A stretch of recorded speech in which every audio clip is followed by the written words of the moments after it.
السلام علیکم ورحمۃ اللہ وبرکاتہ۔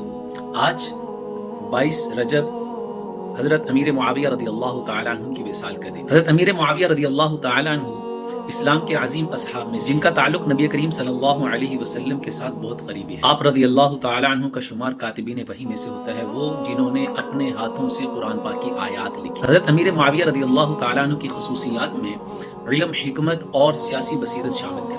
آپ نے خلافت راشدہ کے بعد اسلامی سلطنت کو مضبوط کیا۔ امت مسلمہ کے اتحاد کے لیے آپ کی قیادت میں اسلامی سلطنت نے بڑی وسعت حاصل کی۔ آپ نے عدل و انصاف اور رعایا کی فلاح و بہبود کے لیے بہت سارے اقدامات۔ کیا خوب کہا نا، زبان و قلم کا کمال معاویہ، عدل و حکمت کی مثال معاویہ، صحابی رسول خدمت گزارے وہی، صحابی رسول خدمت گزارے وہی، نور حق کا اجالا معاویہ، امت کے اتحاد کا علم بردار، امت کے اتحاد کا علم بردار، رحمت حق کا حوالہ معاویہ۔